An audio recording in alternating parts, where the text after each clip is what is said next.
here to show everybody some of the things that I do getting started with coding. Okay, that's getting awesome. started with coding is sometimes can be challenging and can be overwhelming. So one of the things that I try to do is I introduce unplugged coding first, so that I'm building that vocabulary with our students and building that understanding of spatial awareness when I'm working with them.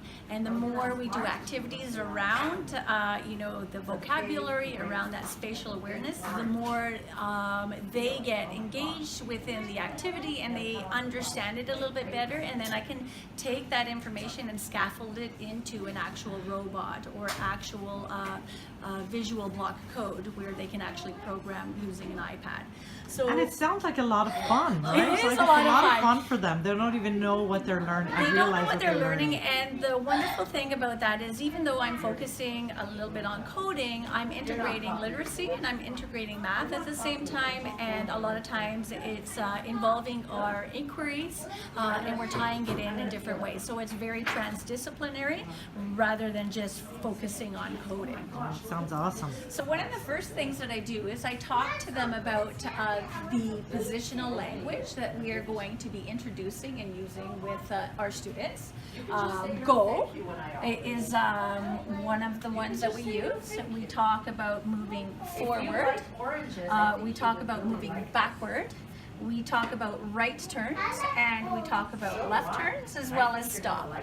So what I usually do is I create a chart so that they have this language. I know that some of our junior and senior kindergarten students may not be able to identify forward and backward. So what I do is I identify the first letter, forward, starts with the letter F, right? So then they can pick that out, and then they're also learning, their letters while they're also understanding that coding piece.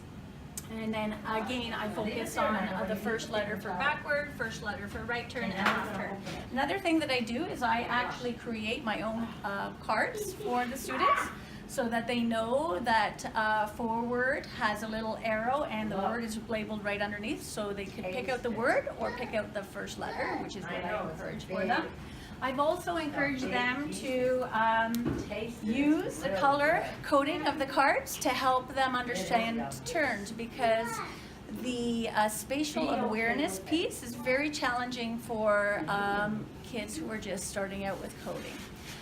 And what I've done is I've color-coded them so that I put stickers on their hand so that they can identify that the right turns is right hand, and I'll have that on their hand while they're walking the grid, and yellow on their left hand. I usually use our learning carpet, okay? And this grid is very overwhelming for kids who are first starting out. So what I will do is I will actually use some tape, and I will start off with a small corner. And we're just focusing on a 3x3 grid, and then we're slowly expanding. So in this case, I'm just gonna, usually with tape, I quickly outline it so that the kids are aware of what I'm doing. And then what we'll do is we will put go, and I'll let them choose where they're going to put go on the carpet. Now usually there's a challenge involved. Like today, we are retelling the story of the gingerbread boy who gets lost at school. So the gingerbread boy is here, but we're going to try to identify all the different places that the gingerbread boy has actually traveled in the school. So he loses his toe and he has to go to the nurse's office. So that might be a station, right? And then he tries to go to the gym, and he meets up with a gym teacher. So those might be some of the targets that we're trying to meet. So I might give the children a little bit of a challenge, and I'll say, well, we need to move the gingerbread man from this spot right over here, and we need to move him to the gym, right? So that's where he's going. So they know that this is go and this is stop, and I leave it up to them to identify what path or what route that they're going to take. So usually the kids will take a card, and they'll start right here at the very, very beginning, and I'll play the cards out for them so that they can have a visual here to help them understand. So here's my gingerbread man, and I'm gonna think that maybe moving forward would be one way I can move him, right? And then I know that he needs to move forward again. And then the trick for turns, when I'm teaching how to do turns, is telling them to look at their hands. Do I need to move right or do I need to move left to get to the gym where the stop is? And then hopefully, they're looking at their hands and then they identify, oh, I need to move right. And they'll put that in there. And the reason why we use 2 cards in the same block is when we're using robotics and trying to scaffold in, because I'm thinking later on of how we're going to scaffold. So when we're using robotics, the robot actually turns in the same blocks. So when we're driving a robot, we'll go 2 spaces forward, but it will actually turn in this block. So that's what I'm trying to do, so that we're trying to do that. So we scaffold this learning here and transfer it later on, but that's why I do that. I know a lot of people ask. And then I'll ask them, well, is he at the gym yet? Well, no, he's not quite there at the gym yet. He needs to move forward one more time, and then we're at the stop. When we're retelling stories, the kids are actually drawing the events in the story so that they can I love actually that. sequence that piece of Yeah. it. So it's more involvement Wow. that way. So it's not just me Yeah. creating something for them. We'll read the story. They will create the different scenarios that occur Yeah. in the story, and then they will actually go over. It's such a rich activity. Yeah, Really.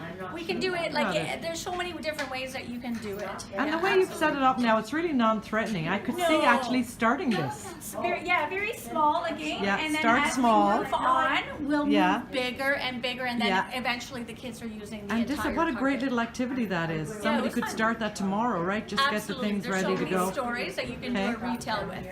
Another activity that I do with the children in order to build spatial awareness is the children are actually programming themselves, and they're the actual robots. So I'm going to give you a quick demonstration. Okay. So what we might do is the children will decide where the go is, and the children will decide where the stop is, right? Maybe the stop is over here. And another child will actually lay down the coding cards to get the student to walk to the appropriate spot on the carpet. Right? And they're laying out the cards the whole time. Again, they're Okay. using their All right. hands to help them identify whether they're moving right or left on the grid to get to the stop. And then what I do is I encourage the children to pretend that they're robots. And then what Okay. they're thinking is they're talking, I encourage them to say it. So you're starting at go. And you say forward, forward, forward, forward, forward, forward, forward, forward, right turn, forward, forward, forward, stop. So they're actually pretending that they're the robot on the grid, and that really helps them as well. And then to tie in the math piece, afterwards we might sit down with clipboards on the carpet and then we'll count how many forwards there are. So Awesome. that they know that they draw maybe 8 and an arrow up Yeah. to identify 8 forward. And then right turn and then 3 forward, so that they're actually writing down their path. Grid paper is often really, really good Yeah. for doing that, because then they'll draw little arrows on the grid paper. So they try to take what they have here and then copy it on a piece of grid paper so that they're mapping as well. So what might be some of the challenges a teacher would run into, might expect to kind of come across with this type of activity? So what I recommend is when you're first starting, you're just starting with the forward piece. Okay. So you get children to start from go right here, and then get them to stop somewhere in a column. So all they're doing is focusing on going forward, and we're focusing just on using one of the cards. And one of the kids at a time, right? One child at a So time. what would the others be looking, They're watching? looking, watching, counting. They Yeah. have a grid so that they Uh-huh. can try to copy out what is programmed on the carpet and trying Okay. to write the number, how many forwards there are getting to the stop. So that would help them so that they're busy. Yeah, they're participating. They're and busy. participating and they're Yeah. busy, or they're helping count how many forwards that student is. And then they all get their own turn. And they all get So their own each, so turn. let me see if I understand this. So one child will set out the actual path. Right. And then one Another child. friend is the Yeah, robot. that's right. And then the kids either together will say, Yeah. help him move forward, Yeah. move forward, Okay. move forward, and then stop. Or they'll be writing out the path on the grid, just depending on what how they're feeling or Yeah. how they want to participate. So you wouldn't have any behavior issues at this time? They're generally. Usually, I haven't had any behavior issues Yeah. at this time because robots for them is very, very okay. intriguing and Yeah. interesting. And for whatever reason, because of the movement activities, they really are engaged with. What would you do to prepare? Would you just launch into this activity? Would you read about robots? What would you do? You just get right, just start. You Just get start right it. in and just start it. Not worry and about. I wouldn't worry about it, and I would just to start with just a column like Yeah. a path. You're moving Right. forward. Don't introduce. So terms. no preparation, no nothing. Just Nothing. do it. Just do it. Just do and it. you don't even need fancy cards. Like I just Okay. made these on Google, Yeah. like using Right. Google Docs, right? Okay. And printed them off. Yeah. But all you need is a piece of cardboard paper, Yes. cardstock paper with arrows on it, and Okay. you get And started. they're good to go. A lot, right? a lot of people are intimidated, and people automatically think that I start with robots right away in September, and it's not actually that way. I actually focus on that language for the first 2 months, and Right. all we do is unplug coding. 2 months. So you. 2 So this months. is not. This is something that takes place over a every long day period of time. for 2 months. Yeah. And you how know long what? would you spend on it in the process? It doesn't, 10 minutes? like maybe 10 minutes, and Yeah. it's really built into our day. Like when Right. we're walking the kids down to the washroom, we're all walking forward, Right. forward. Okay. Oh, which way do we turn? Right turn, Yeah. left turn. Like if I'm moving with kids or walking in the playground, we'll Yeah. play games out in the playground too to Yeah. kind of consolidate that understanding. So you're Whenever- building a comfort level as We well. Like this is are, just we a normalizing this. every day. That's Right. our language. It's Yeah. built in, and actually, believe it or not, these are the first sight words that I actually teach my Wow, student. They're that's the very amazing. first ones. You Yeah. know? So that is how it's built So in. you're all, like you said, it's transdisciplinary. There's so Absolutely. much involved here. There is. And I'd say teachers are worried about making mistakes. What would you say to that? If I don't do it right, or I don't make get it right. mistakes all the time. Oh, yeah. And the really fantastic things is if you let the kids make mistakes, that's the best part about Yeah. coding. They're debugging code when they're Yes. actually doing that. And if I make a mistake, Right. they're quick to point out that Okay. I made a mistake. Oh, I'm sure they love that. And they fix it for me, right? Yeah. And I tell them that you've just debugged the code. Right. You've been a problem solver. Yeah. You've solved this problem. You've done an amazing job, right? And they're very proud of themselves for being able to do that.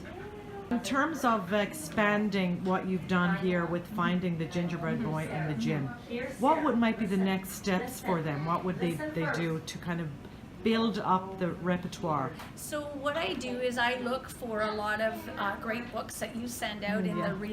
the red resource bin, Yeah. and I look for problems in the story, right? So if I see a Okay. problem in the story, Okay, so or does it have to be a obstacle- spatial problem generally? It doesn't really have to be. It could No. be, or it could be sequencing. It could be retelling the story. It could be finding a problem in the story, or obstacles that somebody has come across within a story, so Okay. that they are maybe avoiding an obstacle. Like Yeah. maybe I don't know. One of them might be Goldilocks and the Three Bears. Yeah. You know, code a path from Goldilocks' house to the little bear's house, right? Oh so my that goodness, they're that's sending wonderful. a thank you letter, Yeah. or a sorry letter, apology letter to the little bear for breaking Oh, boy. his chair, right? So, you just find ways in literacy that you Yeah. might be able to do that. There's another great book called Word Collector, and what we do is with our sight words, we'll get the kids to write out their sight words, and Yeah. we're pretending that we're word collectors, and we'll draw paths, to the different words, and then as the character moves past the words, we'll write them down on our chart paper so that they're collecting words Yeah. at the same time. So just taking a look at the story Yeah, and seeing. fine. I noticed what you did with the pumpkins that way, the little Yes, pumpkins, right? yes, we did Yeah, the that was same very thing. interesting. Yeah. You know what? I see a book in this of activities, because even though you say how easy it is, Yeah. I think people might still need some guidance. They Do you know what I mean? Like, I not do. everybody is as creative as you. People might need a book of like 10 possible activities.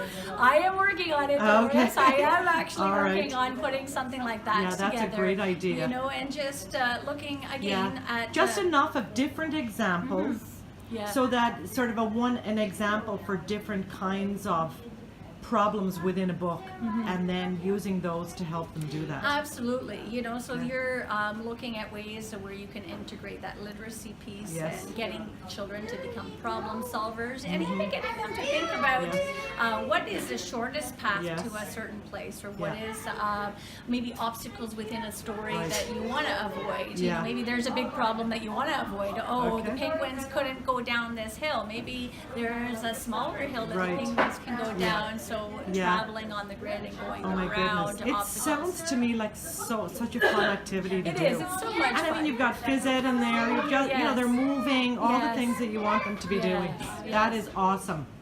Thank you so much, Laura, for showing us this today. And teachers can actually contact you, can they? Would that be okay? Absolutely. All right, if they have any questions, Yes. I really appreciate it. Thanks for watching, everybody. See you next time. Thanks, Dolores. Bye.